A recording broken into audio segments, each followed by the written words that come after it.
Okay, guys, do it with me. Happy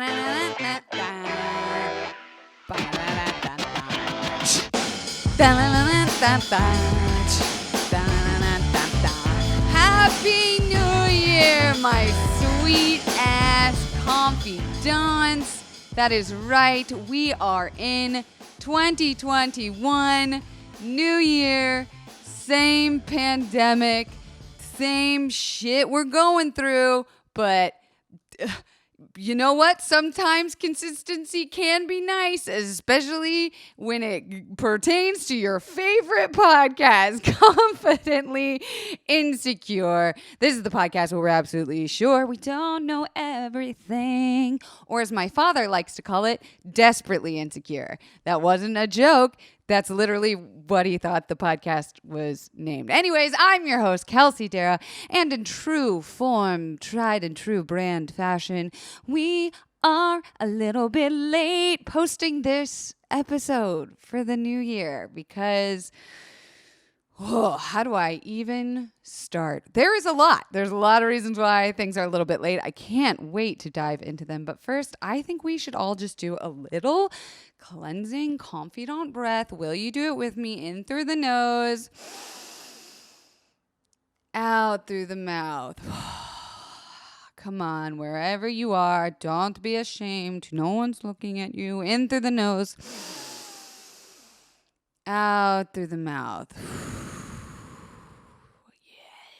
Yes, that's what I want this kind of place to be this year.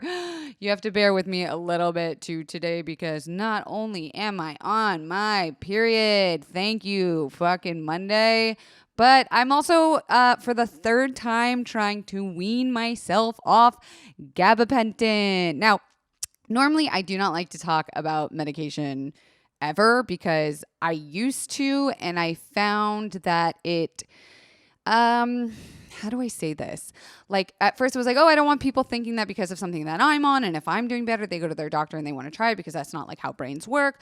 But also there's a lot of controversy around some of these medications, and like gabapentin is kind of one of those blanketed controversial medications where it's like, oh, it was manufactured as an anti-seizure pill, but people found out that it really helped with mood stabilization. And not only that, but pain relieving. And not only that, but nerve pain relief. And I've got like all of that. And so I've been on and off gabapentin for a pretty long time in my life. And it's one of those medications that when you are coming off of it, it gives you intense withdrawal, I guess is the only way to say it. It's kind of like a side effect where you get these brain zaps. Anyone that's maybe been on something like Lexapro might be familiar with like a brain zap moment. Sorry, I'm also trying to like log into our Instagram account so that I can like do my little what did I ask? I was like, oh, email me your or like tell me your New Year's resolutions and I'm gonna like help you with them. Okay, so I've got that pulled up. Sorry. Anyway, so I'm going through brain zaps. My mind is all over the place. I've got a lot to talk to you guys about. I've got a lot to tell you, but I also just want to say like, Happy New Year. New Year means like nothing. I used to be one of those people that thought New Year's was like such a big, important holiday.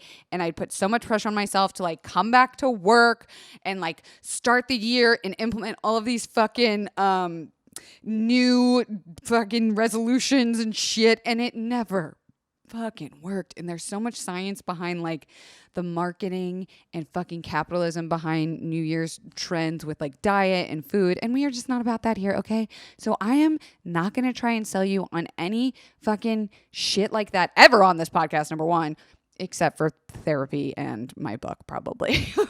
But so, okay, let's start at the beginning. Why am I doing this episode a little bit late?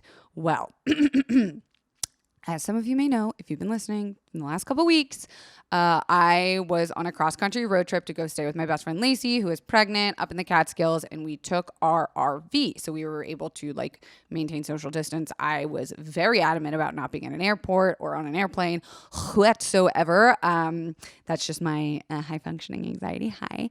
And we did that. We went and it was amazing. And while we were in the Catskills, I was on Facebook Marketplace, and because of like my search history, you know how it aggregates shit that you were like, oh, I wasn't looking for that originally, but now I definitely need one.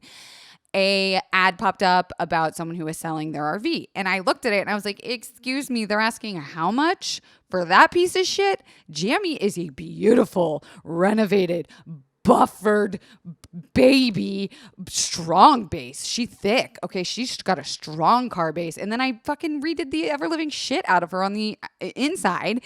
Not to mention, like, she's just full of like good vibes and justice because we were using the van to shoot the documentary.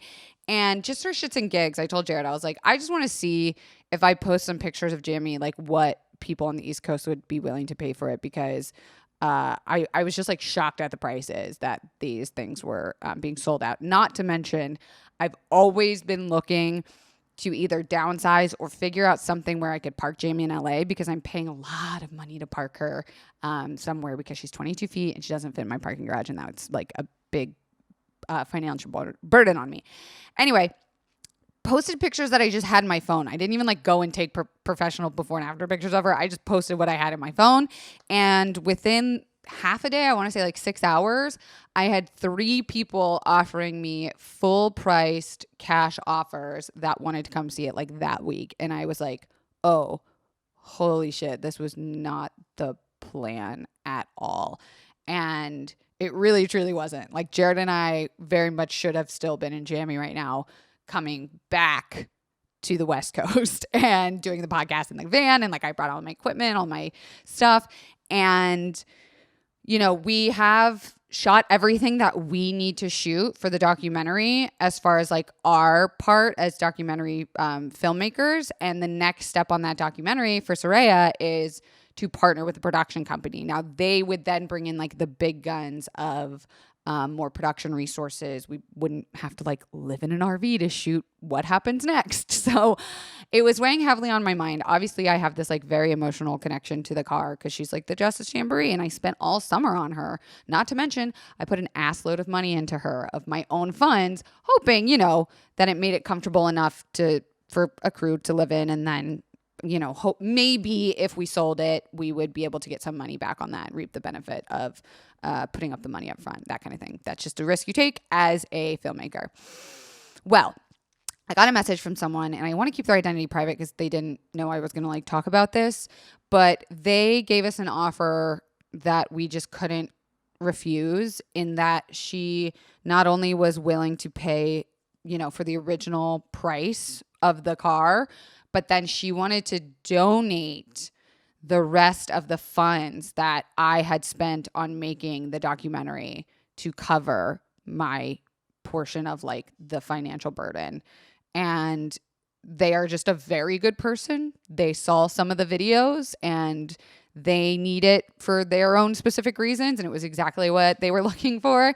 And there was something about the like universe setting this up that just felt right, and she just felt right. And so we FaceTimed, we talked, we texted a bunch, and within 3 days we met up with her, and Jamie is now sold. And yeah, it's somebody else's now. And I totally cried. I probably spent like over 3 hours with this person, like showing them the bells and whistles. Of course, like socially distanced. I was like, they were videotaping everything so that they could watch it back, so that we didn't have to like get super close, yada, yada, yada. And it was just one of those things where, of course, I wish I could keep Jamie, but it has cost so much money to keep her now that we're done shooting our footage, that's like really why we wanted to use her on the trip, because we were like, oh, we could get a smaller like Sprinter van, but fucking we would just be paying out the wazoo to keep her fucking stored somewhere. So that's the big news is Jamie was mine and she did her fucking job for 6 months. And now it is time to pass the torch. And now we are in the process with the documentary for Soraya of what's called the pitch phase, where we're taking it around to different companies. We're looking for like Black-owned, Black-led women executives in the process, because that's just like a piece of the documentary that we know we can't cover, while also trying to still capture everything that's been happening over the holidays with her. Because like I mentioned, and this is a place that like, I haven't said it publicly that Jeremy sold. So confidants, y'all are really getting some like, from me today. But there is so much happening behind the scenes with her that we cannot post about or tell people about, because we don't want to make things worse for her in there, because the way that the system is treating her is a direct reflection of the social like justice movement for her, and not in a good way. The people are treating her differently. They're blaming us for all the attention, and I can't get into it, but also that I have to remain as neutral as I can while still maintaining my position on the documentary without interfering too much with what's actually happening in the process. Like her family and I talk literally every single day, and I have to maintain a level of professionalism in the story that I've crossed way too far already, like starting with the whole freaking thing. Like we're way too close. You know what I mean? But that's what I wanted. I wanted to show this from like a very real perspective. I didn't want it to be like a news story. I wanted to be Soraya's family's experience dealing with the juvenile system. So all of that to say, we did end up flying back to Los Angeles yesterday at like 2 a.m. We got home. That's why I'm a little bit late on this. Things just like happened. So I hope you guys kind of like forgive me for posting late. But flying was the last effing thing I wanted to do. An ambulance drives by as I talk about this. It was one of those things where I was telling Jared, like, I don't even want to be around people who are flying actively during like the holidays and stuff. I think that's like absurd. But we were kind of put in a position where I needed to come back here for work. And we didn't have a car.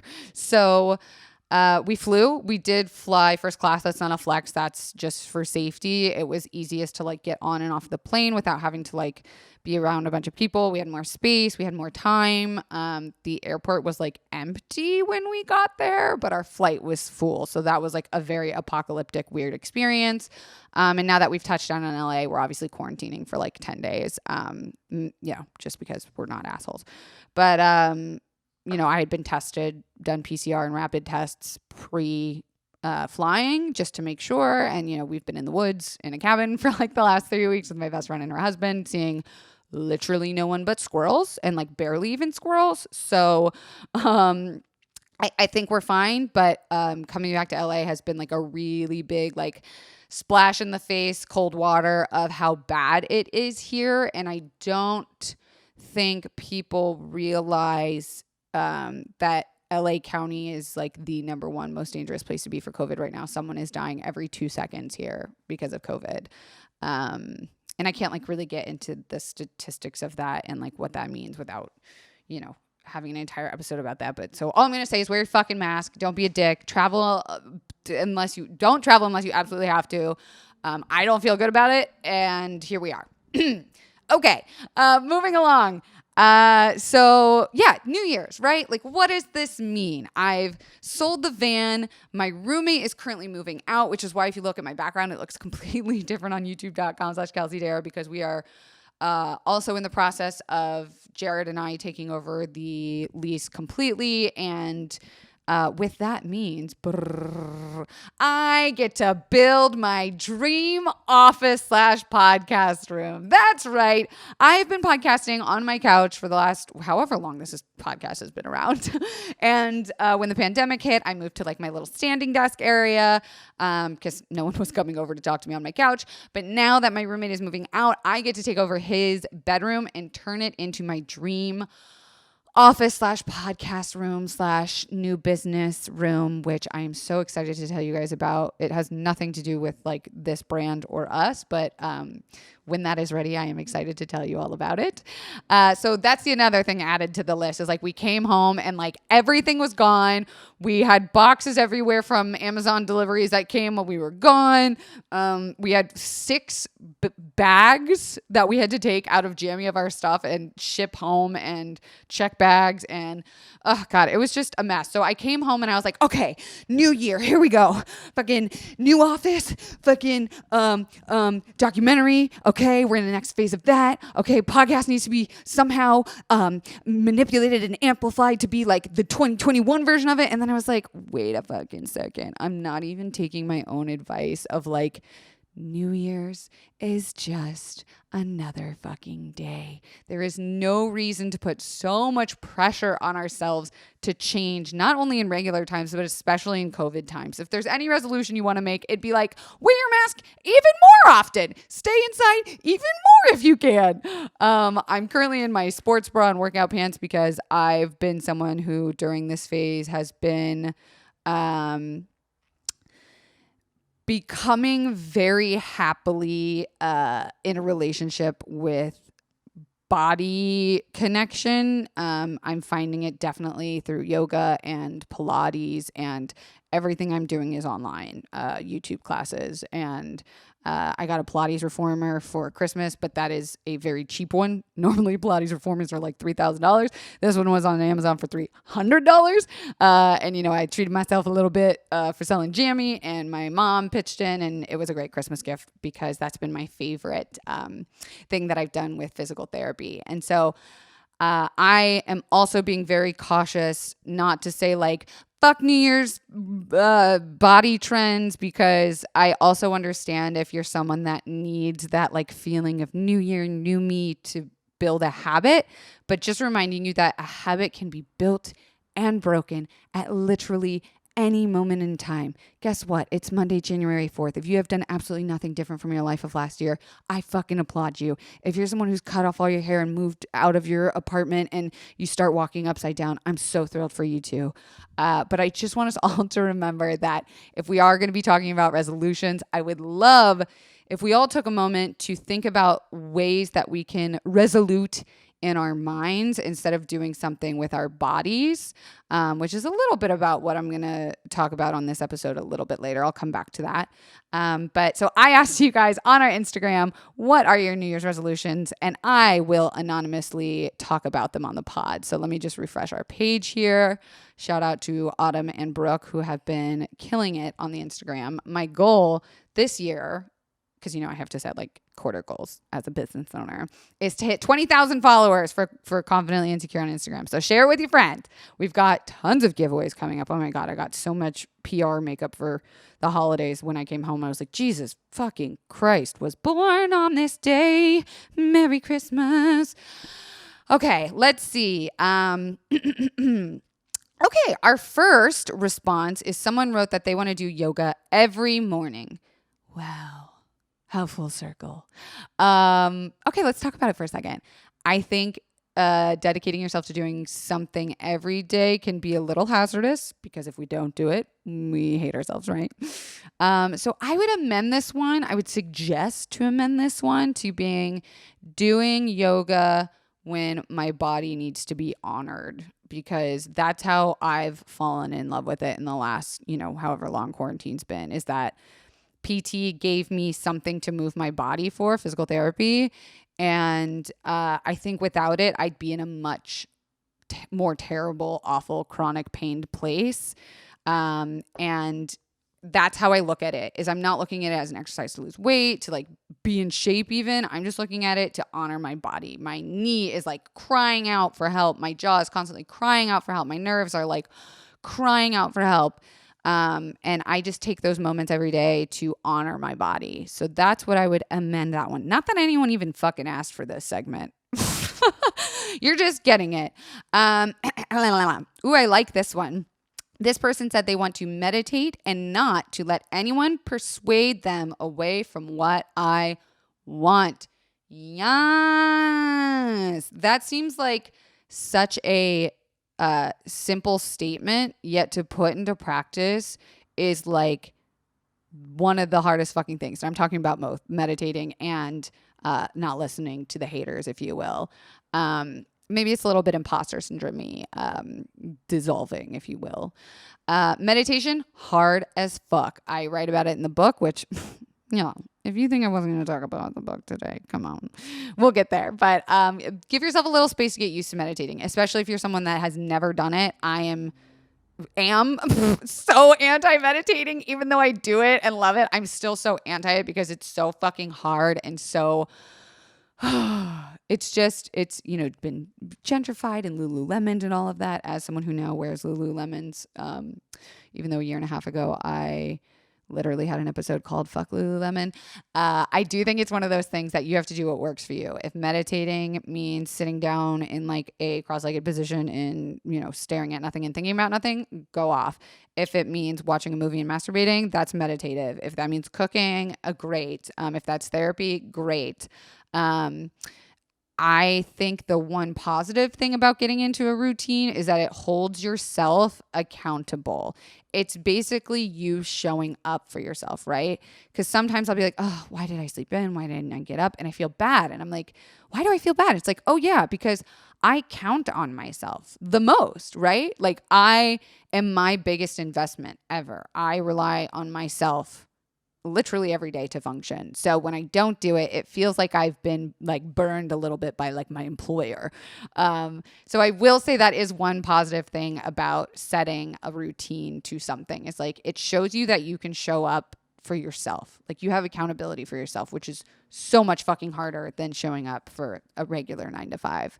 As far as the not letting anyone persuade them from what they want, I love that. I have been into mantras lately. Another thing I wrote about in the book. Positive affirmations, I think, are a little silly but super magical over New Year's. Oh gosh, I hope they don't get mad at me for saying this. It was the winter solstice, and when we were in the Catskills, myself, my partner, my best friend Lacey, and her partner, we all decided during the solstice that was going to be the time where, the stars were the strongest and we were going to set our intentions for 2021. And we all ended up like starting, like just talking about it. And then we all were like, we should each make a list. And then we went from making a list to like shouting them at each other and like dancing. And we got pots and pans and we were like banging them against the wall. Like, I release self-doubt. Like, we're in the middle of the woods. No one can fucking hear us, so who cares? But that was really fun. I like highly, highly suggest doing that with whoever's in your quarantine crew for sure. Okay, let's see. Ooh, this one's tough. This person said, drink less alcohol and caffeine. And they also said exercise more, but we've already talked about that. Drinking less alcohol and caffeine. You guys already know what I'm going to say. Getting sober was the best thing I've ever done in my entire fucking life, even though I still think, drinking is super fun and a choice and like yay, I have no judgments against that. But I can truly say the longer you stay sober, the better you will feel, period. And I say that very confidently. Drinking less caffeine. That's an interesting one because I have battled since quitting alcohol with my little caffeine. Yeah, I got my Starbucks right here. Let me take a sip. Got an oat milk blonde latte today, sugar-free. Caffeine is one of those things where I have started to look forward to it. It's like a little bit of a reason why I pop out of bed in the morning. I'm like, ooh, a nice like toasty coffee sounds really good. But learning yourself and your body to know when it's a problem, like when you're stepping into like, ooh, I'm doing a little bit like codependent behavior on a liquid beverage and chemical compound, that's power. Like knowing that you're even drinking too much caffeine or alcohol is powerful. And like, that's amazing that you know yourself enough. And with that power comes responsibility, right? Like we talk about holding ourselves accountable. It's like, yeah, self-care isn't always the bubble bath and like Spotify playlist. It is kind of the hard work. It is being uncomfortable. It is doing those things where you're kind of like, I know that I shouldn't have that extra coffee. I'll feel better for 4 more hours, but I'm not going to feel good later. So I've implemented no caffeine past 2 p.m. for myself. And I definitely try to limit it down to no more than 3. I mean, my average is probably 2. I've only had 1 so far, but it is venti. Don't come for me.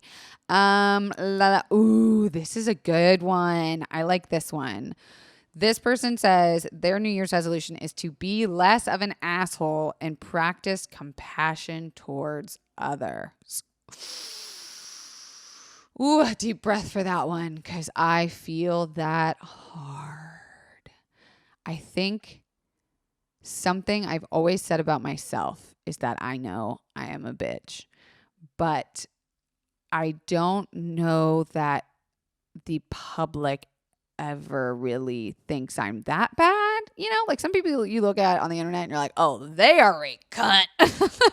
But I don't know that like I give off that vibe publicly, but like internally, I definitely know that I'm an asshole. And practicing compassion towards others, especially into those that aren't like me, that I tend to judge easily, is something that I can definitely practice. You know, like I'm able to recognize when I have privilege over someone's position, and you know, my heart is so empathetic to that.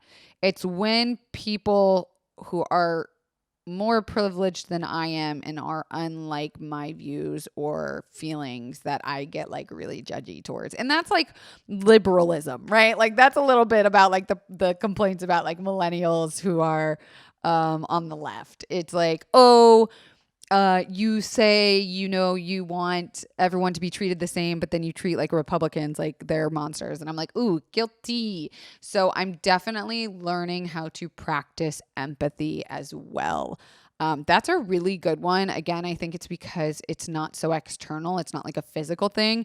It's a self practice. And something that Jared got for me, well, he didn't mean to get it for me. He actually got it for himself. And then he was like, you need this. This is yours now, is called the Daily Stoic Journal.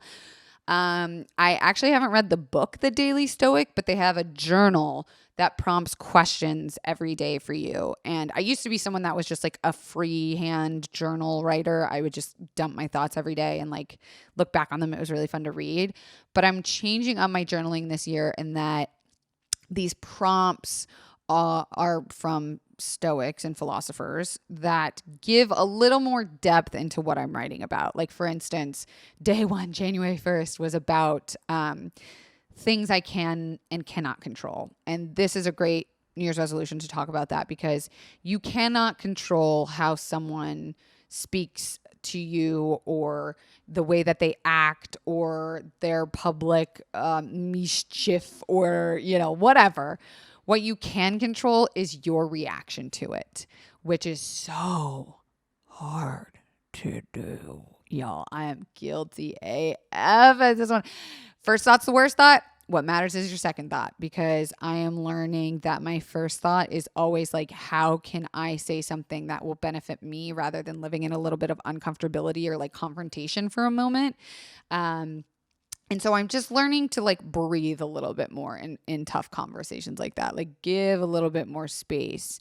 And giving space, what that really means is giving space to others means truly just showing up to listen and not judge. You know, I think we think of like, I'm going to hold space for you for this conversation. And then it's just me like dumping advice on them, much like this podcast. And that's not giving space. Giving space is like letting the other person control what they do with your time and soul for a moment. So only give space and offer space for others if that's something you like really feel like you can do. It's hard for me, y'all. It's very hard for me for someone to talk to me about something and me not be like, oh, you're being a dumb hoe. You're being a super dumb hoe. Although I will say I've been very proud of my friends during quarantine. I think dating less has helped my friends recognize important things in their life, and they're not even like giving space and time to those that can't show up fully for them. Okay, so you guys have given amazing resolutions. Holy shit, you guys fucking left a lot. This is great. I'm going to just read off a few because I think you guys are just my favorite people in the world. To actively love myself despite my flaws and be more positive every day, build my booty back up after losing 30 pounds, save money, start therapy again. Yes, use BetterHelp, putting less expectations on myself and my loved ones, to only look forward and do what I can in the moment, figure out how to manage and treat my PCOS. It's been a difficult diagnosis since last year. Yes. Unsubscribing from email lists from companies I don't buy from anyone more. Wow. Relatable. Cooking more vegan, healthier meals and taking better care of myself, being on my phone less. Get a new therapist, go to therapy. Wow, a lot of you are doing therapy this year. Ugh. Well, then I can't think of like a better time to really quickly throw it to an ad. We'll be right back. Oh gosh, it's New Year's, New Year, 2021. We are completely tossing away 2020. Although I will say I was able to use that time in 2020 for a lot of self-reflection, a lot of self-growth with the one, the only, y'all confidants already know what I'm talking about, with BetterHelp. BetterHelp is an online, totally convenient, licensed therapist chat video phone app that I've got on my phone. I've got it on my computer, and I have been using it for quite some time now. They are my favorite partner. I have no problem saying that because I do my weekly therapy with BetterHelp. And the best part is I want y'all to be living your happiest lives. Can't y'all tell I'm living my happiest life? I feel the best I've ever felt. I have my weekly couples counseling, got my weekly individual therapy, and you are going to get matched with a professional counselor, which you can send a message to literally at any time, middle of the night, 3 a.m., noon, lunch, right before dinner. The service is available for clients worldwide, and you can schedule weekly video, phone, or chat sessions with your own therapist. They are licensed professionals who deal with all sorts of things, help you managing depression, stress, anxiety, relationships, sleeping, trauma, anger, family conflicts, LGBT issues, grief, and self-esteem. It's the new year. Come on, let's feel better. Let's feel better. Help. Remember, anything you shell out and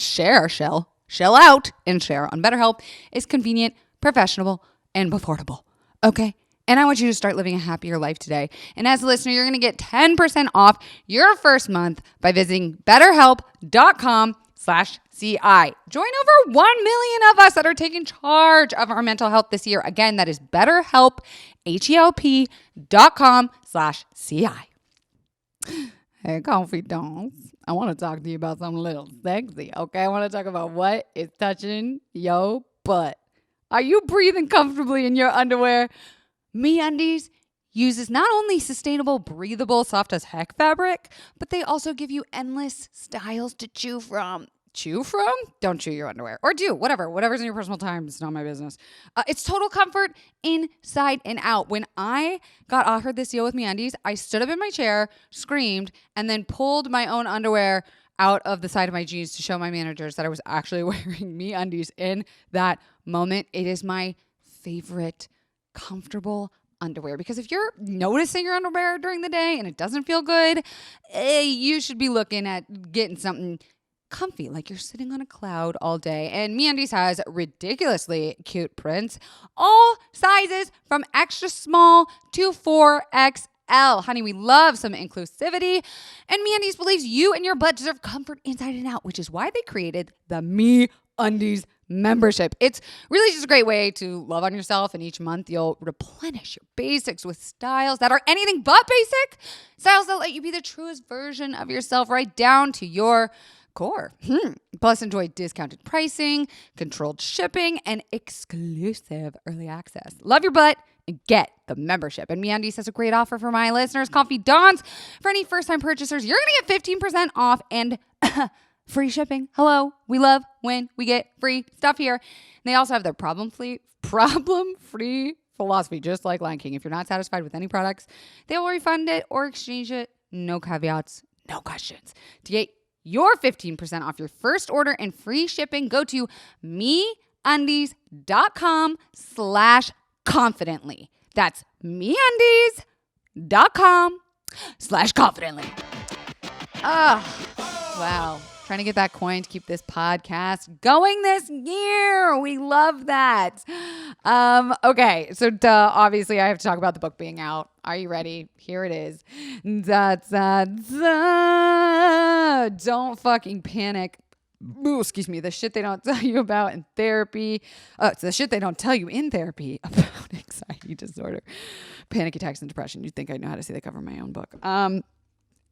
I posted a TikTok and an Instagram of me seeing it for the first time. I thought it came out better than I could have ever imagined. I literally got to see it for the first time the same day that it came out, which is crazy because normally, they send authors galley versions and stuff to look at, but because the pandemic, shipping's been a bitch, so they just sent me the final version. They're like, here's your book. And I was like, okay, here it is. And I just am purely obsessed. You can see little tabs that I've marked off for either things that I would have changed or added, or like, I think there's even a typo somewhere. One girl, oh my God, I got to shout her out, got a copy and her entire book was printed upside down. And she sent it to me and she was like, at first I thought you were just being clever. Like this was going to be some sort of mental health thing. But then I realized, no, this is wrong. And I was like, oh my God, it's so wrong. Holy shit. So we sent a note to the printer and they were like, what the fuck? And so we got that all sorted out. The release and the launch was amazing. Such a cool fucking day. All of you that bought it have my full ass heart. And it is taking everything in me not to repost every single fucking picture of you guys holding this, because like, the fact that this is real and exists and I'm holding it in my hands, and she is thick, you guys. She is not a tiny book. And knowing that every single page of this has to do with mental health from my fucking brain. Like I still can't believe it. Anyways, so the sales were amazing. I'll tell you, we've sold, I think, over 600 in the launch, which is beyond me. We had pre-sale numbers, obviously. I'll just be like frank with you guys because I don't hide. I'm open booking, no pun intended, in case anyone ever wants to write a book. Pre-sale numbers matter deeply for the New York Times bestseller list. I think they say if you get 5,000, you're like guaranteed to be on it if you get 5,000 sales, which is a lot. I think we got 350 to 500 pre-sales. And then since the launch, we've had 600. So I know we've sold over 1,000 books so far, which is truly insane. Again, I cannot believe it. And I'm starting to get feedback, which is really cool, of people being like, oh my God, me, I thought I was the only person in the world who thought this way. And that's been the most rewarding. I think I wasn't preparing.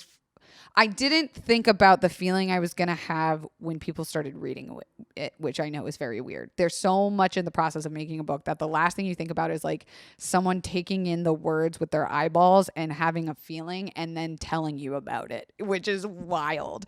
So like the day it came out, there was a moment where we were in the Catskills and I was looking at my friend and I was like, oh wait, I have not prepared emotionally for like people to give me feedback. And he was like, yeah, dude, that's kind of like the whole point. And I was like, oh no, oh fuck, oh shit. Okay. But luckily it has been amazing. You guys have been, sending me photos of you doing it, telling me how you got it, complaining that you haven't gotten it yet because the shipping is so slow. But I am so grateful. Like this is the only reason why I wrote this, was for this moment. And moments, I should say, is like from now and on. That's why I wrote this, is like for other people to experience it. So, like tell me how you like it, please. It is for sale internationally. I have to mention that like Thought Catalog, my publisher, is a smaller publisher. They print in-house and everything. So if you bought from Thought Catalog, you will get this book exactly how it is. If you're buying on Amazon in the US, you will get it exactly how Thought Catalog sells it. But if you are buying it internationally from Amazon, they do what's called print on demand, which means like it is more cost effective for them to let Amazon print them and send them to you in a different country. So I actually don't really know what the difference is. It might be like the size or the texture or the color or the gloss. Like I have no clue, but it's the same book, just printed differently, if that makes sense. There is an e-reader version available for your Kindle and iPad. I love the fact that I can open it on my iPad and actually write in it there, because then I can always reuse the pages whenever I want. Oh my God, my cat is meowing like crazy. You two get along. And then also e-reader, obviously you don't have to like carry a book around, but people have been asking about an audiobook version. Y'all, same. I've been asking nonstop. It is in a different company's hands. It's like in an audio. Okay, whatever. I'll just say it's in Apple's hands. So my publisher goes to Apple and is like, hey, we want to put out the audiobook version of this on iTunes. Like, can you please set that up? And then now it's in their hands for like a contract and shit. So I have no idea what the status of that is. I would rather just like sit here and read the entire book myself, but apparently it might not be that good if that's how it goes. Recording an audiobook is an entire fucking process. So, yeah, I will keep you guys obviously updated on when the audiobook version is coming out. The Kindle/iPad e-reader version is $9.99, which I think is like really, really amazingly cost effective. And the actual book version, which I think is such a beautiful coffee table book too, is $17.99. So there you go. That's the book update. Before we go, I did want to read a little section of it, not only just for like, because this is a little bit about the book, but it's also about kind of what we've been talking about this whole time, which is thinking too much. You know, the new year is here. I can't stop thinking about things. I can't stop thinking about business stuff. I can't stop thinking about personal life. I can't stop thinking about how I want the podcast to look this year.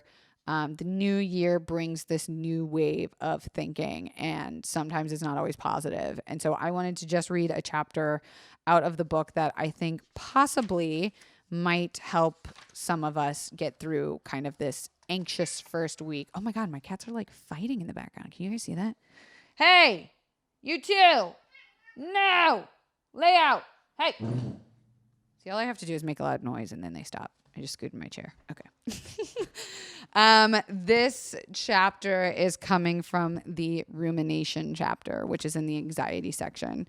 And there are going to be questions that I ask throughout. So if you have a moment, get yourself a piece of papel and a pen, and you can actually do these exercises with us as we go along. And like, you can pause it and write out your answers.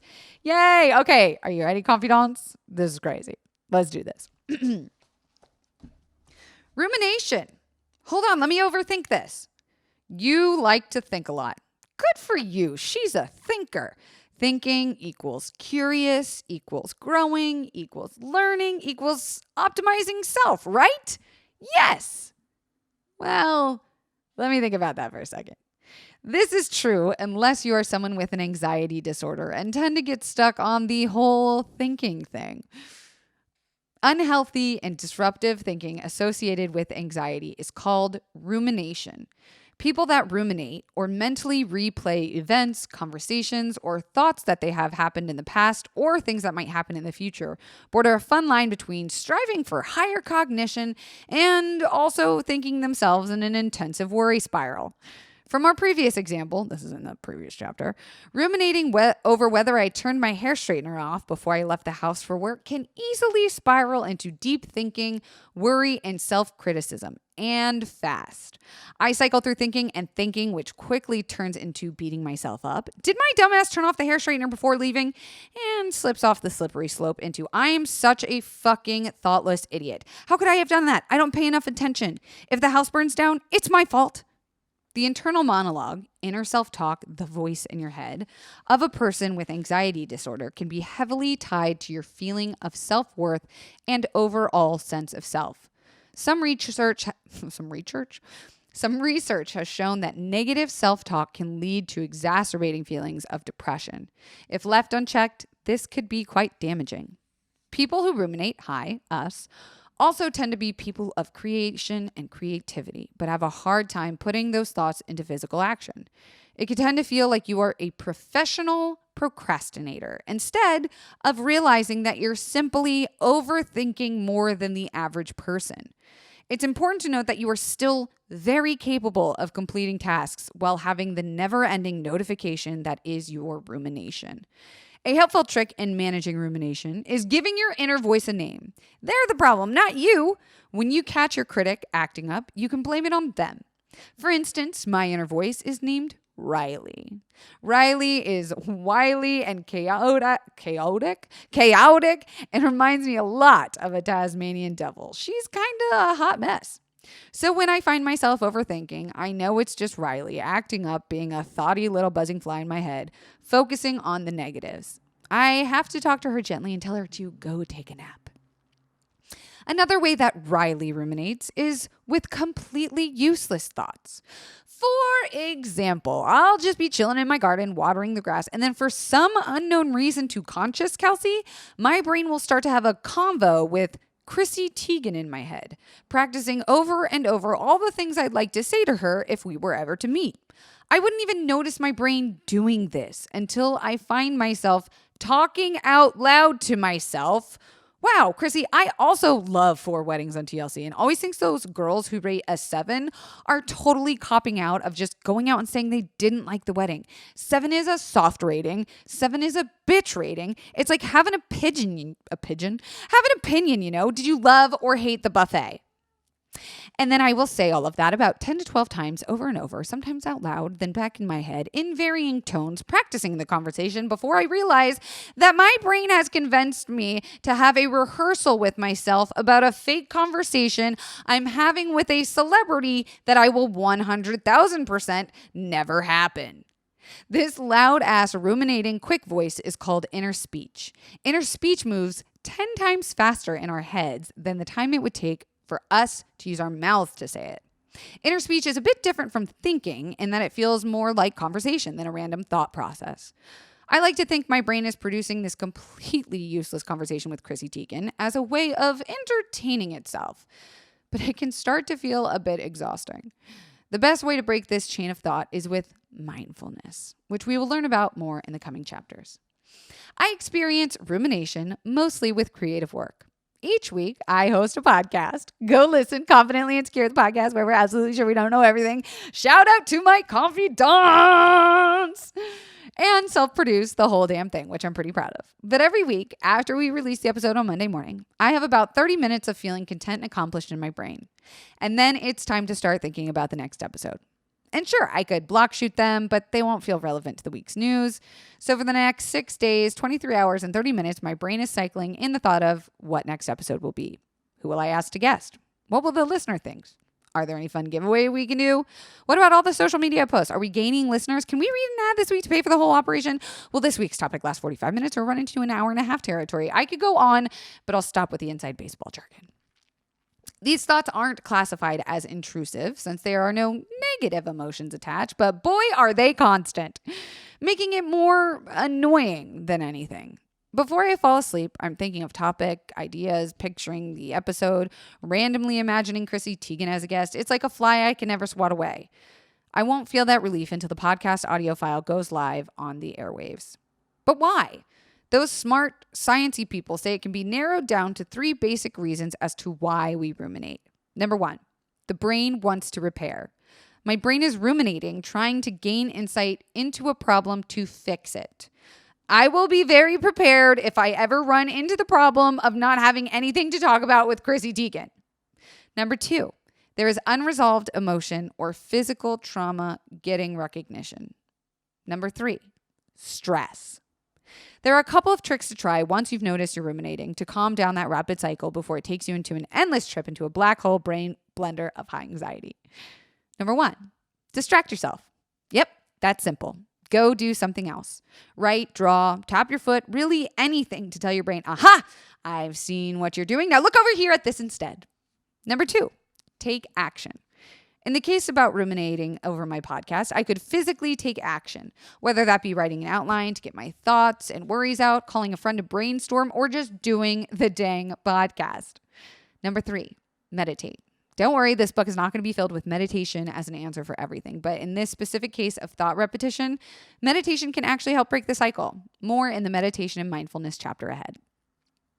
Another tip is to watch how often you are shoulding yourself in a negative or self-critiquing way. Telling yourself that you should or should not be a certain way of thinking can become discrediting or too demanding on the psyche. You are you, a special miracle, even if mental illness, bully, society tries to tell us we are not enough. Try to have a rumination conversation in your head without using the word should or shouldn't. Some examples of self-critiquing rumination are recounting that email you sent to your boss over and over again in your head, imagining your boss thinking you're incompetent based on how you space your paragraphs, thinking about that last text you sent to the crush, wondering if you're even good enough for them and how they're going to judge you based on which emoji you use, obsessing about how you should be do more. Let me say that sentence again.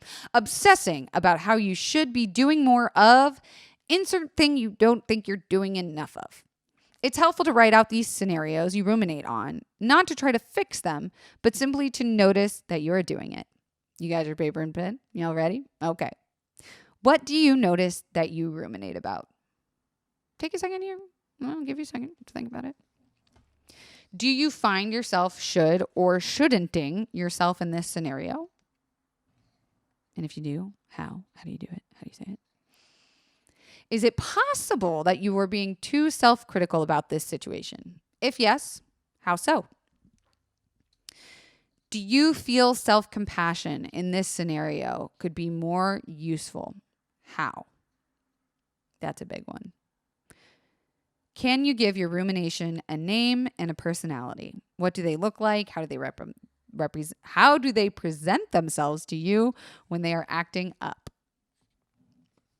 I've always been a nervous person, and I blame it on a mixture of my exploding personality and scattered hormones. My parents might tell you it's because I'm the most dramatic person they've ever met, but I like to think I'm just very expressive. Friends at work like to say that I have a face for thumbnails, aka I'm so hammy with my facial expressions that they make for eye-catching video thumbnails. But back to me being nervous. There are good nerves and bad nerves. Good nerves come to me right before a big shoot, like when I'm about to improvise. I just realized I'm reading the next chapter. I'm sorry. That was the end of the rumination chapter. I